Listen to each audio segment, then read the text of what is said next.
Welcome to this Zentangle Quickie. My name is Heather Hartwick Gladden. I'm a certified Zentangle teacher. And today we're going to take a look at the tangle Florz from Zentangle.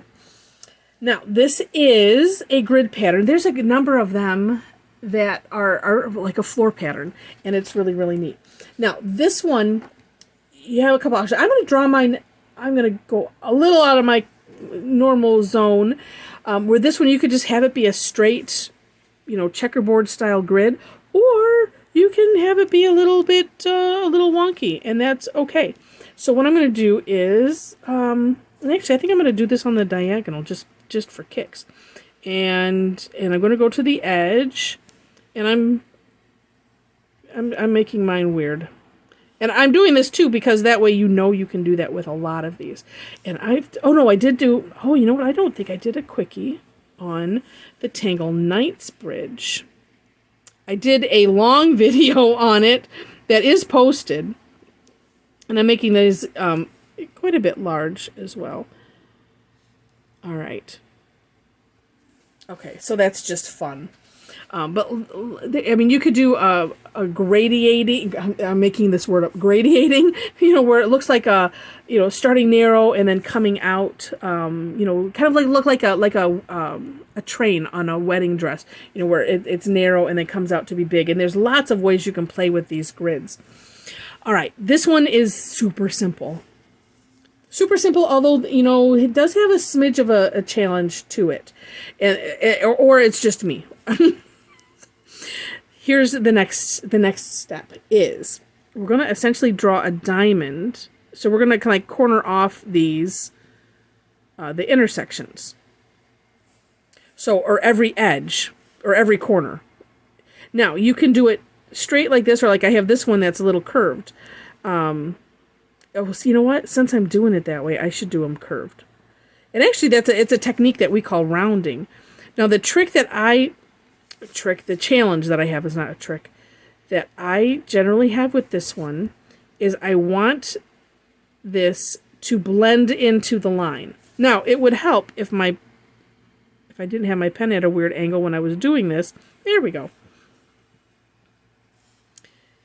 And this one, well, actually, then generally fill these in. So like this one, even though that's a diamond, I'm gonna adjust that with my Primo course correction, which is the fill in. But so what I'm doing is I'm kind of tracing over. Whoops, I'll come up a little bit further. Tracing over and then getting back into that line. And like I said, the only challenge that I have with this one is getting that to blend right in. So like right here, I have that little bump. And that just drives me crazy. So I'm always striving to not do that.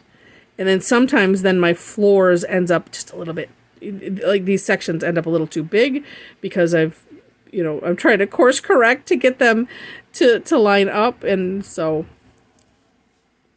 it's one of those. It's all good. And there's no such thing as a mistake in Zentangle. Like I said, so we're just rounding all of these corners off.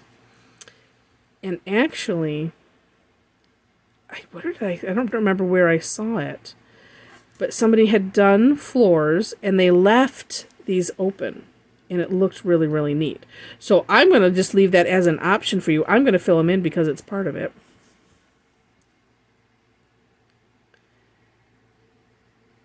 And I want to stick to the tangle, and then it's kind of like we learn these rules, and and then we can break them.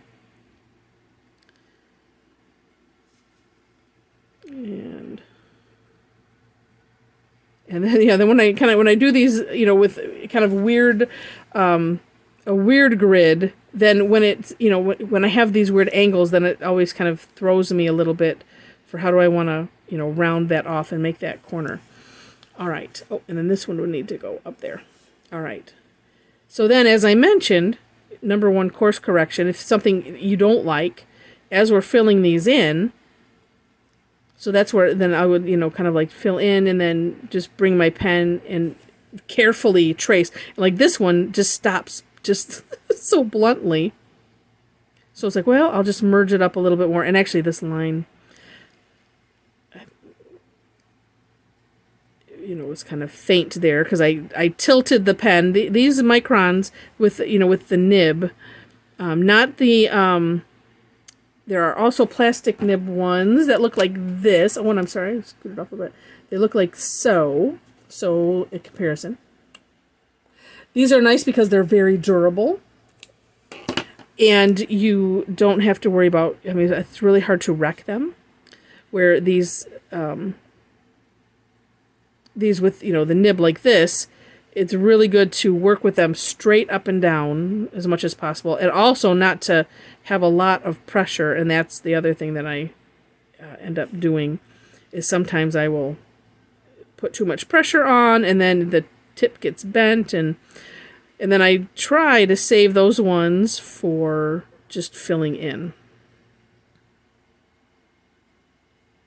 All right, let me do a pause so that way you are not tortured, because I have no other words of wisdom for you on these filling in these floors. But I do want you to see the finished work and then also throw in a little thought on shading. Okay, so I will be right back. Okay, so there we have it. Finished floors. Now, you don't have to shade if you don't want to shade. Shading adds some depth. It makes it interesting. But again, you don't have to shade if you don't want to shade. But if you do, then here's one way to do it. And thinking of this like as if it's kind of tiles, one thing that I personally like to do is I pick a side, any side, and I'm just kind of drawing a little C shape with my pencil.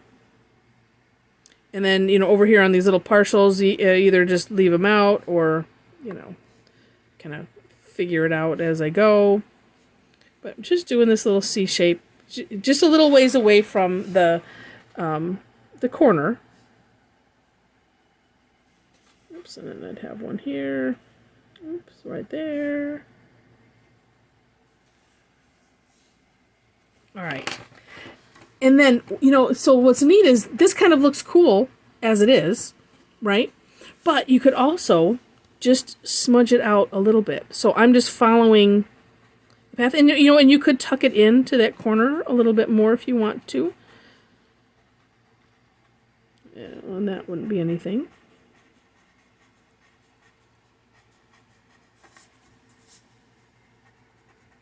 You can also, have it, you can stretch it out however you want to.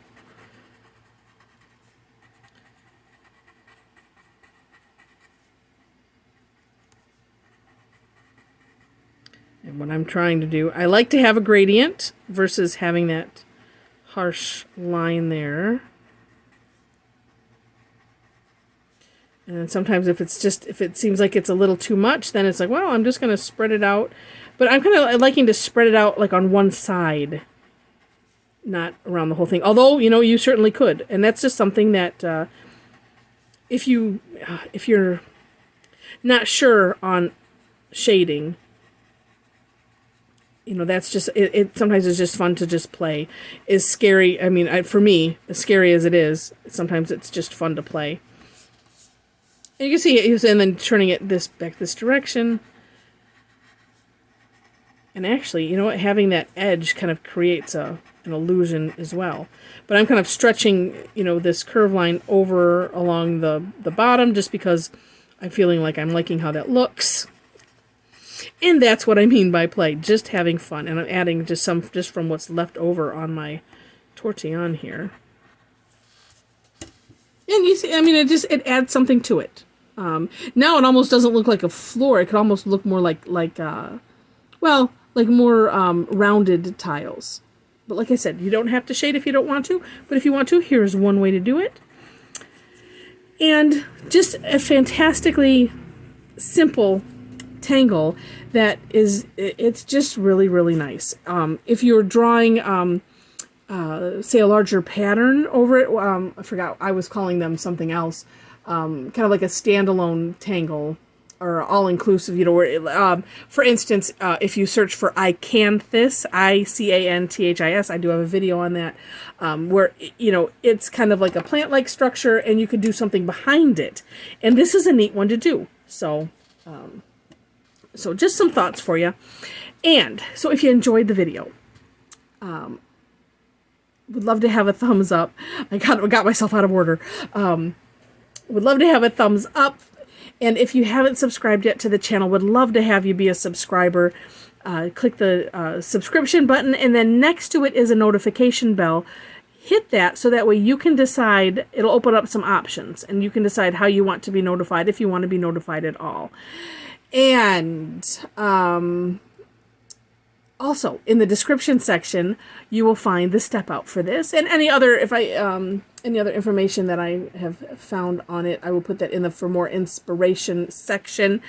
Also, ways to connect with me. I do both free and paid classes. I do a weekly free 2 sessions, generally on Thursdays.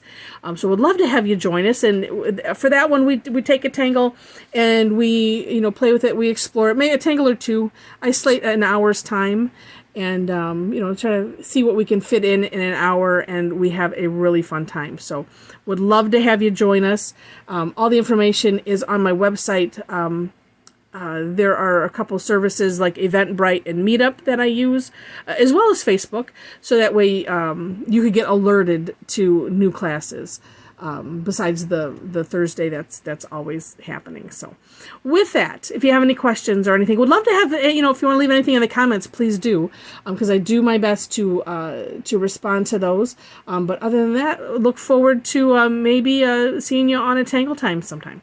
All right, thanks so much, and have happy tangling.